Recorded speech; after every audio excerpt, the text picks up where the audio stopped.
Okay, welcome back after the break.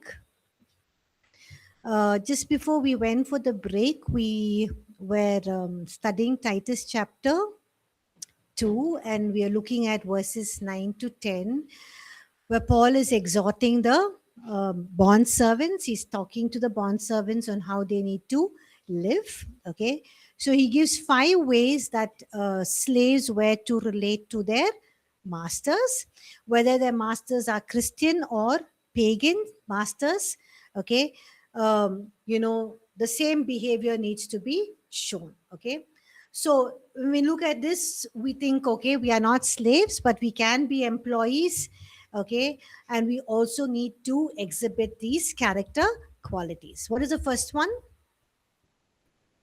Obedient to their own masters. Okay, so Paul recognized that bond servants had obligations, um, and their obligation was only towards their masters. Okay, so the word obedient was used to describe, basically here, a company of soldiers where they're standing at attention, and they're saluting their commander in chief who is there. And when they're standing there at attention, in front of their commander, they're saying that they are ready to take on any of the orders that the commander is giving them. Okay, so in this context, Paul is telling, you are like those soldiers. Okay, you are standing there at attention to, and you're saluting your commanding officer, and you have to be ready to take on whatever commands he or she is giving you. Okay, the second one is to be well pleasing in all things. Okay, to be well pleasing basically refers to an attitude of cheerful service. Okay, that means Titus must direct servants to be good, cheerful workers in all ways. Okay, which means in all things or in everything, they require to be obedient. Okay, and their obedience is also towards God. Okay, so in every area of human submission, you know we need to submit to those in authority, those who are over us, but our obedience and our submission is in is also towards God. Okay, so sometimes if our those in authority tell us to do certain things that is not God honoring, is not God pleasing, that means we don't pull out the scripture and say we need to do everything well pleasing in all things to our master. No, if things are not pleasing towards God, it's not what God has asked us to do, then we should not take on those commands, but the rest of the commands we need to be obedient. Okay, so to be well pleasing means refers to an attitude of cheerful service, to be cheerful workers in all ways. Okay, and an example we can give here is that, as Christian employees, we should not lie, we should not engage in dishonest accounting practices.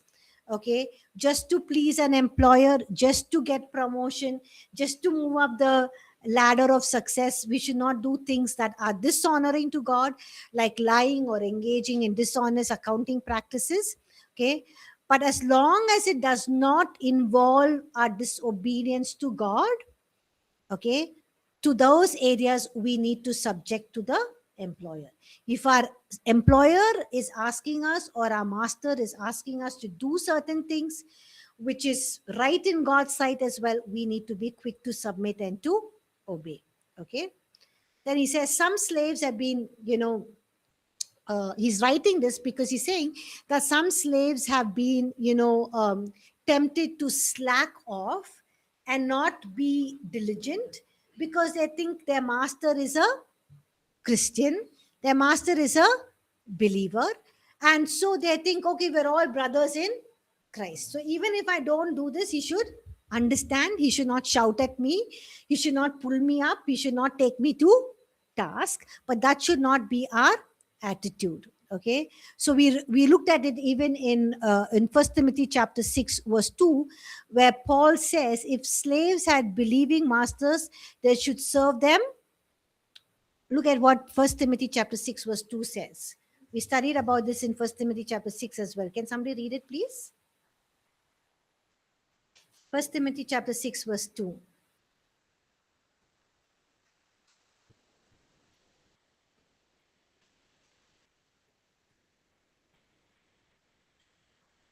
And those who have believing masters, let them not despise them because they are brethren, but rather serve them because those who are benefited are believers and beloved. Teach and exhort these things. Yes. So Paul says that if slaves had believing masters, what should they do? Not take, yeah. Remember, I explained this. Yeah, not take, okay, I went for a prayer meeting, I went for fast, I had a fasting prayer, so I couldn't do this work and give excuses. We cannot give those excuses. And if we have believing masters, what should we do? We should actually serve them all the more. Why should we serve them all the more? Because those who partake of the benefit are believers and beloved of the Lord. So we need to serve them all the more. Okay, so we just can't give excuses and say, okay, my senior pastor, he knows we had all night prayer, I had to go and do this, suddenly this thing came up, suddenly that thing came up. He should understand, he should know. No, we cannot give those kind of excuses. And even when our master pulls us up for things, we can't say, how can he pull us up? Why can't he be gracious and patient and long suffering and good like God is good? We should not take advantage of that, but we should serve our masters who are beloved of God and believers all the more, because those who partake of the benefit are beloved believers and beloved of God. Not answering back, not backbiting, not being arrogant, not disrespectful, not gossiping about them behind their back, not pilfering. What does pilfering mean? It means to misappropriate or steal or cheat money or goods from their masters. Okay, I've spoken about this when we did First Timothy chapter 6 as well. Okay, slaves were entrusted with some money to go do some shopping, to buy things and all that. So they would actually steal from that money, and they would give this, they would have this logic reasoning behind their stealing, thinking, anyway, I'm poor, I'm living in poverty, and these people are living in luxury, they're very, very rich. Even if I take a little money from them, it's not going to bring such a big loss in their lives. Okay, so it's okay even if I take away some little money and keep it for myself. So this kind of thing was very common in Paul's time. Okay, where the slaves used to cheat their masters and steal from their masters, and hence the word servant and thief would be used interchangeably, because most of the servants or slaves were also thieves. So they used to use the words servant and thief very interchangeably. Okay, because they assume that all servants or all slaves are stealing from their masters in some way, right? In small or big ways. Okay, and sometimes it's also easy for us to make this rational, to use the same kind of rational, in taking things from the companies, specifically those who work in multinational companies. They think, oh, it's a multinational company, they have a turnover of crores of rupees. They're sending me to a country, you go and work abroad, and you are supposed to give them your expense statement.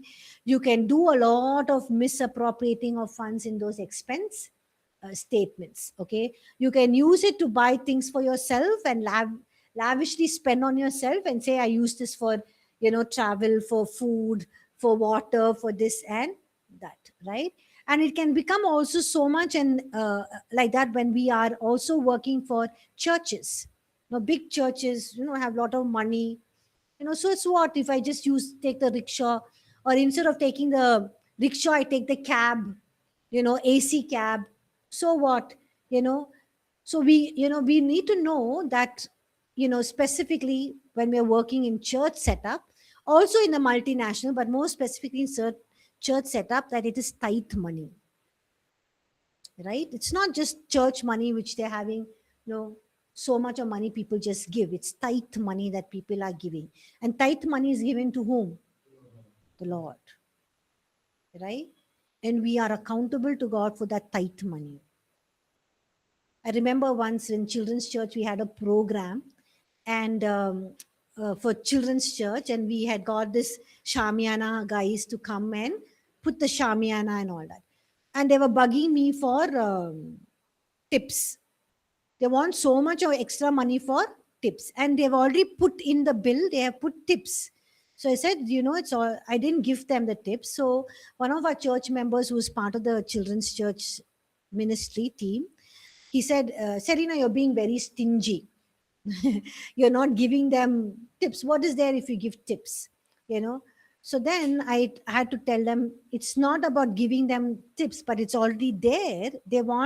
I'm willing to give them 100 rupees, but they're asking for so much more.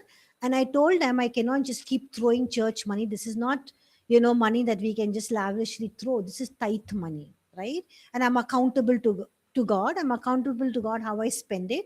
I'm accountable to pastor who's entrusted me, and this not just lavishly throwing things and wasting things. So sometimes we think, when we're part of a big church where there's a lot of money, we think we can just spend as and how we want. No, we need to be good stewards. We need to be accountable. We need to know that, even whatever we're using in this Bible college is all tithe money, and we are accountable to God. We need to be good stewards of what God is giving us. And even when I'm working for APC, I'm working for a church, I think that, hey, I'm working for a church and I'm getting, my salary is tithe money, and I need to honor God with my office timing and how I use it and how I work, whether I'm being diligent, sincere in putting in that time.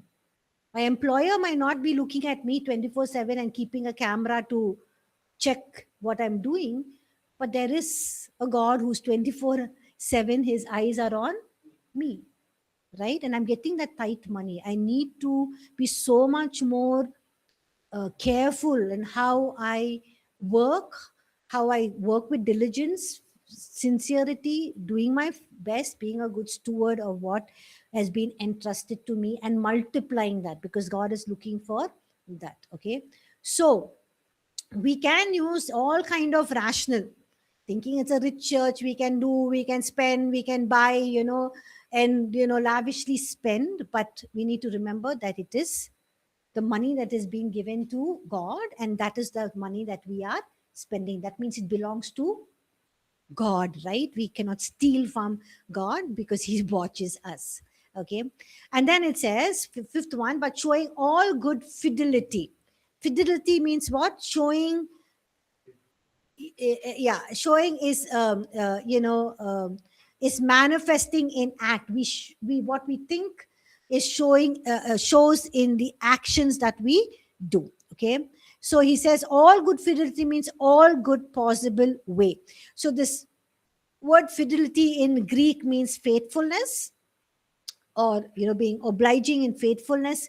So this phrase basically means to act faithfully on every possible occasion without using fraud or causing injury, when you are doing, dealing with, specifically in transaction affairs with your master. Okay, so he's saying a slave must act faithfully in all affairs of their master and not cheat them.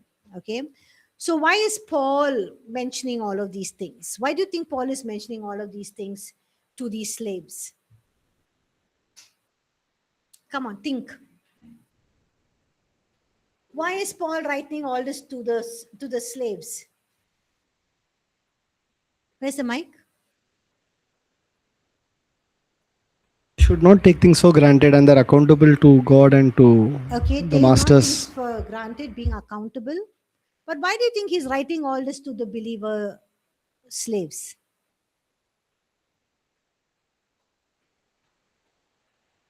Come on, think. Sister, because both the believers and the slaves were worshipping God together. Okay. Okay. Also, just being a believer and a thing doesn't exempt you from all of these things. Just being a believer does not exempt you from all of these things. Okay. What else? Why is he writing this to believer slaves? Come on. Look at what I'm saying. Believer slaves.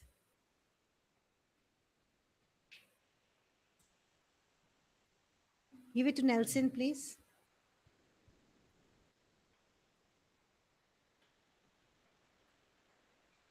When you come to class, please don't leave your minds behind in the hostel. Bring it along with you all. Okay? Yes. Why is he talking this to believer slaves? Why is he mentioning this to such a great detail in listing all of these things? Believers themselves are saved. Okay. So I think he's saying, as your master is, you also should be like them in the work. Okay. Because your master is being faithful to you, you also should be faithful to them. Okay. By saying this to believer slaves, when they are going to act in this way, what is going to happen? What impact it's going to have? What impact is going to have when believer slaves behave in this manner of all that is listed out? They reflect their. It reflects what? Yes, it will reflect on other non-believing slaves. So in that house, will there be only believer slaves? There will be some non-believing slaves, right? And when you live like this, what is going to happen?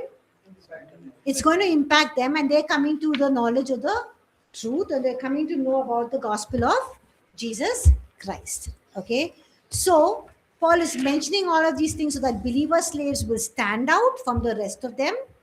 And every slave did not like the fact that they are slaves, right? Everyone likes to be free.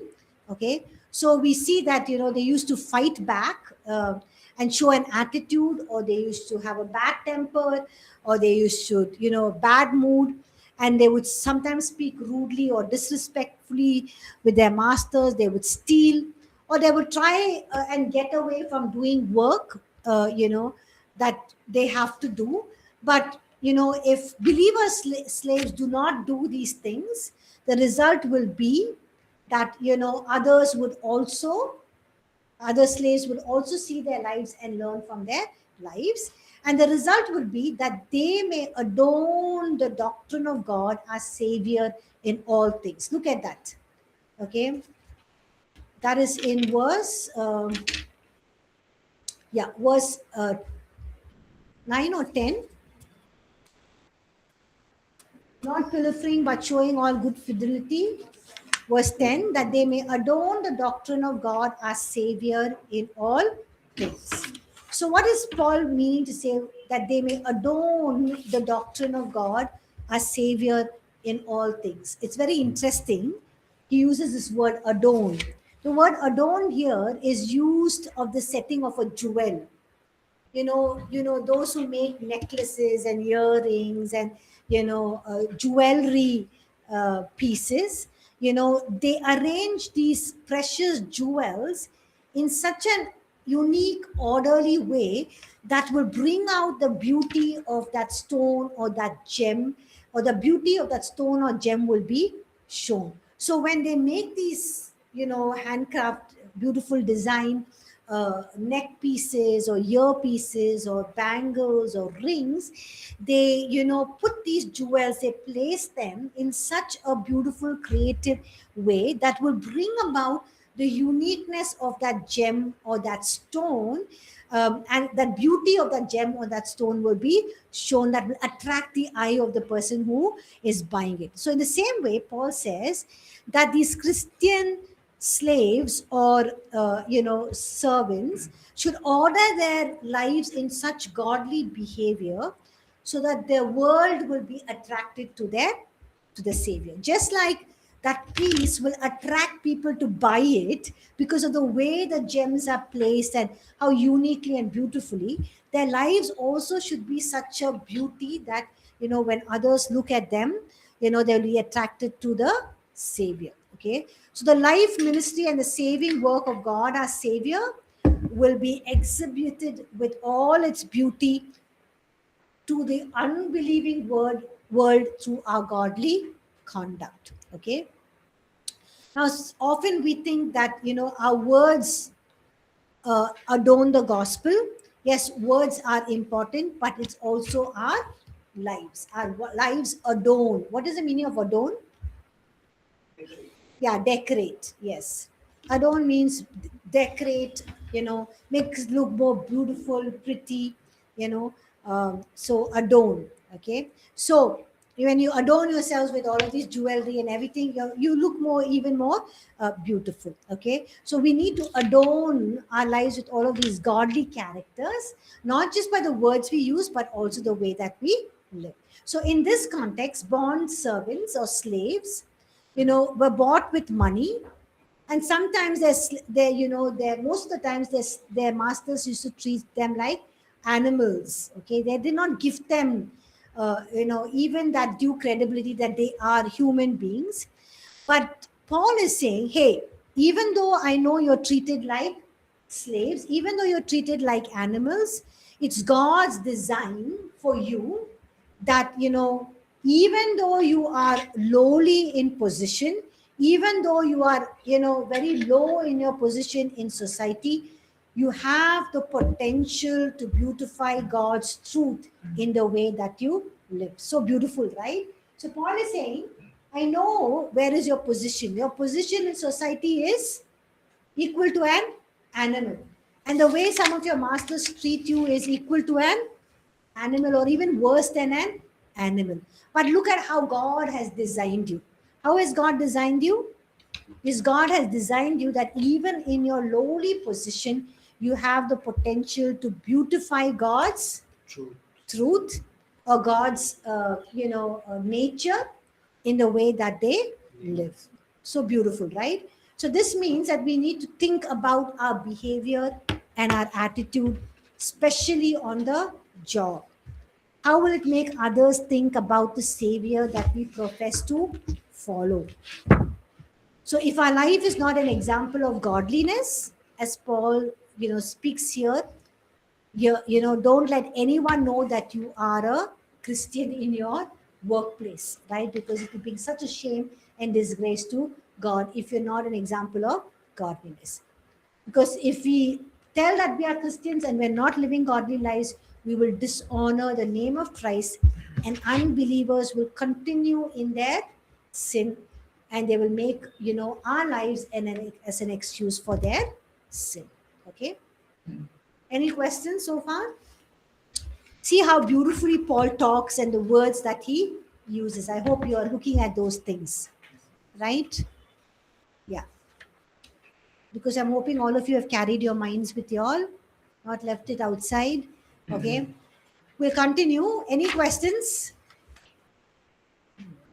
Any questions? Okay, we'll continue verses 11 to 14. Can somebody read, please? 11 to 14. For the grace of God that brings salvation has appeared to all men, teaching us that denying ungodliness and worldly lusts, we should live soberly, righteously, and godly in the present age, looking for the blessed hope and glorious appearing of our great God and Savior Jesus Christ, who gave himself for us, that he might redeem us from every lawless deed and purify for himself his own special people, jealous for good works. Amen. Thank you. So here, verse 11, he says, for what is he talking about? What is he talking about? Verse 11. The grace of God. What does the grace of God bring? Salvation. Okay. God's grace brings salvation to all men. When he says all men, he means all types of people, including those whom the world despises. That means even to the slaves.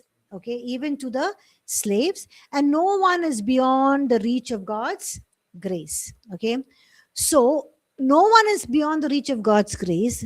This does not mean that all people are saved or all people will be saved. But who will be saved? Those who accept the grace of God. Okay. So those who accept the grace of God, the good news is, the God's grace is that, no sinner is beyond the reach of God's grace. So all who accept the grace of God, they would receive salvation and they are not beyond the reach of God's grace. Okay. So Paul, talks about himself as a persecutor of the church. He says in 1 Timothy chapter 1, verse 13 and 15, that he's a chief of sinners, but he experienced the grace of God. And, this chief of sinners found mercy. And so when the chief of sinners can find mercy, all or everyone also can find mercy and grace. And what does the grace of God bring? Salvation. Okay. So you don't go out and get salvation. Salvation comes to you. That means you have the opportunity and all you need to do is receive it. Okay. And it says, teaching us that denying ungodliness and worldly lust, we should live soberly, righteously, and godly in the present age. So it says, teaching us that. Okay. Now, in the ancient Greek word, the word for teaching has in mind what a parent does for a child. Okay. So when a parent teaches a child, there is actually an entire training process. So the parent teaches, the parent explains, the parent encourages the child to learn. And again, the parent corrects the child and disciplines the child. Okay. So Paul is telling Titus, grace in that sense is a teacher. Grace is a teacher. Okay. So here the Greek word for teaching is actually disciplining us. Just like a parent disciplines the child, teaches, explains, encourages not to do the wrong things. The child does it again, they correct again. And if the child is not learning, they discipline the child. Okay. So the Greek word here for teaching means disciplining us. If you look at the Passion Translation, this verse says, his same grace teaches us how to live each day. Which means, his same grace means the grace of God that brought about our salvation. The same grace that brought about our salvation, what is that grace doing? What is that grace doing? Is teaching us what? How to live every day. Amen? So we have the grace of God that teaches us how to live every day. And it's a process. That process begins when? Salvation. And continues until we stand face to face before God. Okay. But note that grace does not mean to live as we wish and as we want and as we desire. Right? But actually, what does grace do? It trains us, it disciplines us, it corrects us, it instructs us, it rebukes us, and it trains us in godly living. Okay. So Paul here mentions 3 ways that grace trains us. So in verse 12, what does he say? Grace trains us to do what? To deny ungodliness and worldly desires. Okay. So when you experience God's unmerited favor, that is his grace in Jesus Christ, what does it motivate you? Yeah, it motivates us to please him in everything that we do. Okay. And how does that happen? When you read God's word, you realize that there's so much in your life that basically displeases the Lord. One who gave himself and gave everything of himself on the cross for us to save us. When we look at our own life, we begin to see, how we are dishonoring that grace. And so we begin to, deny those things. We put to end those sinful thoughts, those sinful deeds, and we live lives that are godly and honoring before Him. So this includes saying no to ungodliness. Okay. So this refers basically, to a person who's open to immoral or to evil behavior or thoughts also. And this also includes, a person who's outwardly nice, okay, but simply has no place for God in their life, So a person can be good outwardly, they can be self-motivated, they can be self-organized, they can be running their lives, but they're running it all on their own self. They have no place for God. Okay. And the person who has tasted God's grace, on the other hand, will say no to such a godless living. Okay. They will honor God. They will be motivated to do everything out of the grace, out of what God is enabling them to do. So the first one is grace trains us to deny ungodliness and worldly desires. The second one is grace trains us to live sensibly, righteously, and godly in this present age. So what does it mean when grace trains us to live sensibly? Sensibly means to live in a self-controlled manner, not to just yield to every desires and passions and lustful desires of the flesh. Okay. And we know that self-control is one of the fruit of the Spirit. Now, how does grace train us to live righteously? Okay, it refers to a life of integrity and uprightness in our dealings with others. It means basically like conforming to God's standards of conduct, as He has revealed in His word to us. Okay, what are His demands of His word? How should we live? It's living according to God's standards. And then grace trains us to live godly. Okay, godly means what? With love and reverence towards God, reverence towards God's word and God. So denote that, this basically denotes holiness in thought and act. That means we are living holy lives in our thoughts and in our lives, and living in a godly manner according to the word of God, according to the will of God, both in our private lives and our public lives, so that God can be glorified. The third thing, how grace trains us, is in verse 13. How does grace train us? To live in godliness by looking ahead and behind. Verses 13 and 14. So it's a forward look. That means looking forward to the second coming of Jesus Christ. And the backward look is what? Looking at the cross and its implication in our lives. Okay. So there are two things that we can learn from this third point. Grace trains us to live in godliness by looking ahead and behind. Okay. So God's grace instructs us to look for the what? What does it say here? Look for the, verse 13. Blessed hope and the glorious appearing of our great God and Savior, Jesus Christ. Okay. So Christ's first appearing was in grace that brought us what? Salvation. His first appearing, when He came, His grace brought us salvation. But during His second coming, His glory that was mostly veiled in His first coming, His second appearing will be all the more glorious. And what it will bring? It will bring salvation to His people, but also it will bring terrifying judgment to those who have not believed in Him. Okay. So when second coming, there will be glorious salvation. All those who believed in Him will become part of His, will be taken up. But those who are not, there will be a terrifying judgment. Okay. So His second coming is a blessed hope for those who know Him, because they will fully experience all of the blessings of their salvation. Okay. So if our focus is set on the hope of Christ's return, what will we do?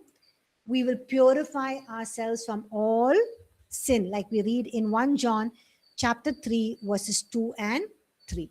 Okay. So that is the forward look. Okay. Also, the grace has two looks. What are the two looks? First is the forward look, and the second one is the backward look is looking at what? Cross.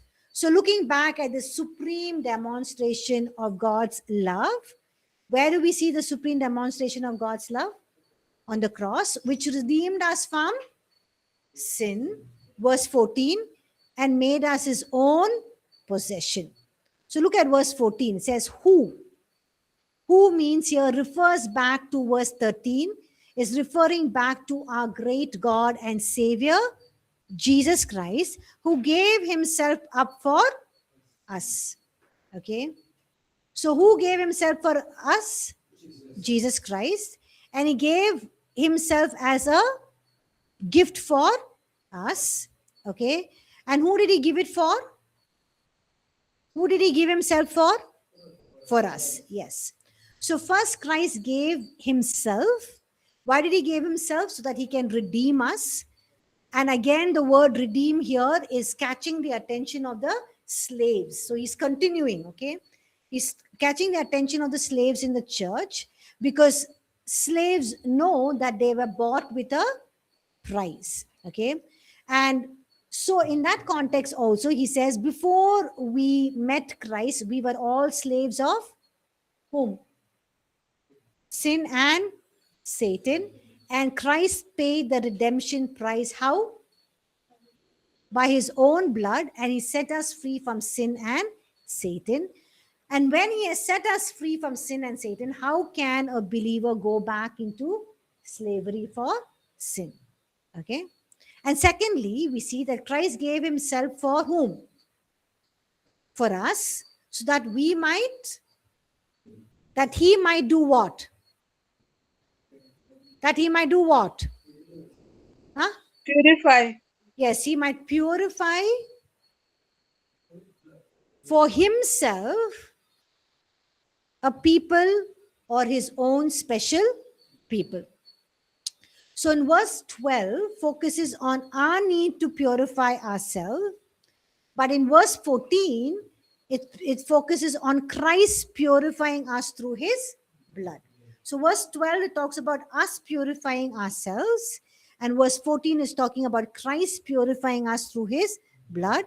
He bought us out from the slave market of sin and he washed our sins. And now we belong to him as his personal prized possessions. Okay. Okay. And the third thing that we can learn under this point C, the main point C, that grace trains us to live in godliness by looking ahead and behind, is that God's grace trains us who are saved to be zealous for good deeds. Zealous in doing and promoting good deeds refers to deeds that are done out of sincere love for God and also in obedience to his word. So, Paul is saying, if you have indeed been bought out from the slave market of sin and Satan, you have been purchased by the precious blood of Jesus himself, then what should we do? We should be zealous for good deeds, and we ought to be totally devoted to serving our new master. Okay. So the summary he says in verse 15, can somebody read that?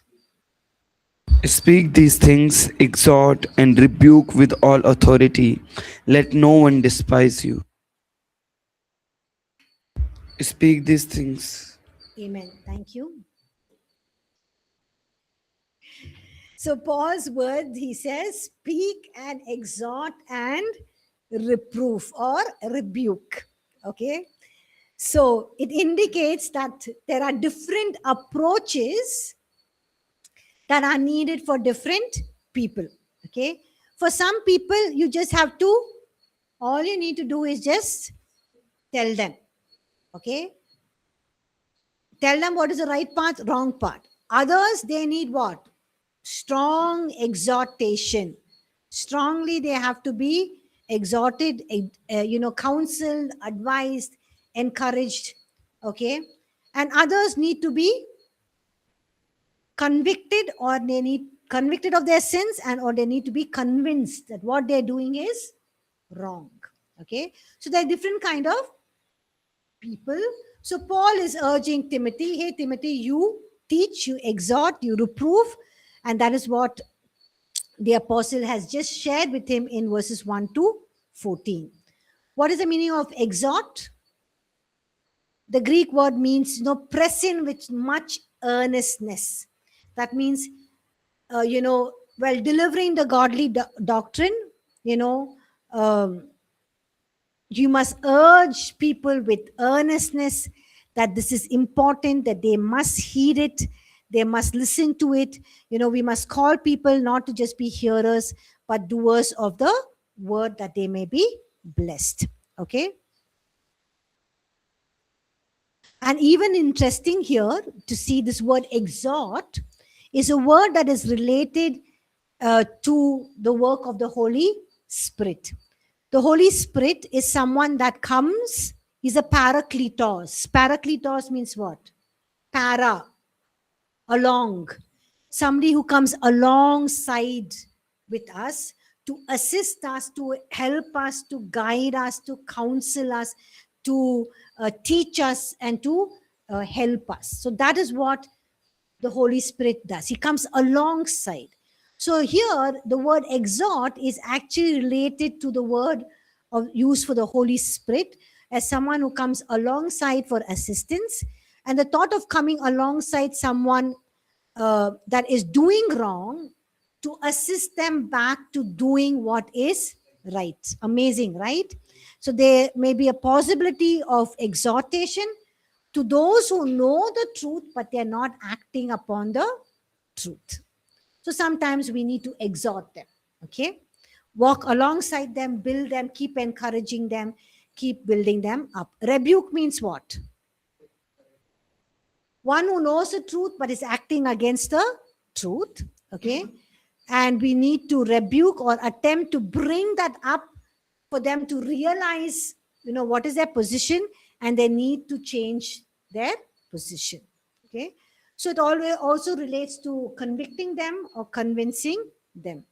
And then Paul says, he talks about, rebuke them with all authority. Okay. So that means Paul says all authority that has been had in the church at that time, is given to Titus, but he's also extending some of the authority to Titus.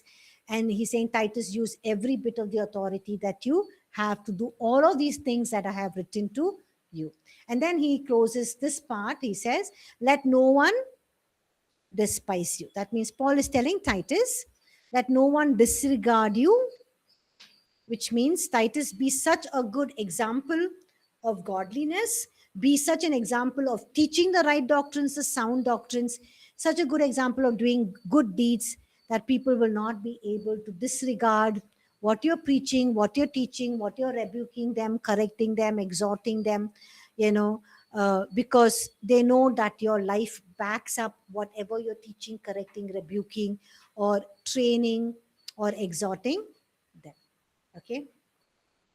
That was chapter 2. Any questions?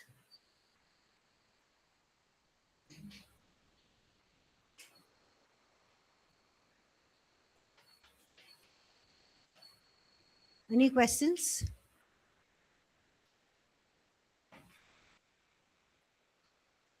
Online students, any questions?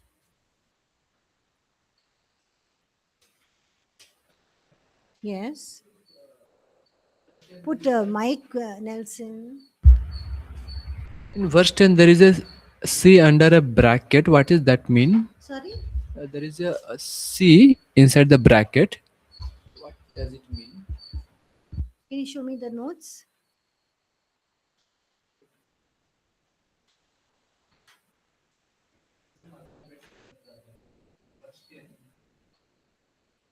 Oh, that is actually from the from the Bible. No, that's taken exactly from the Bible.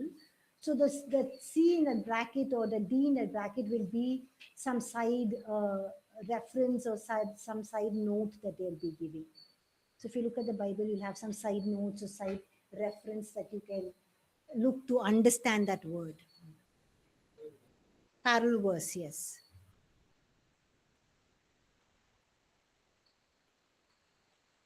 No questions?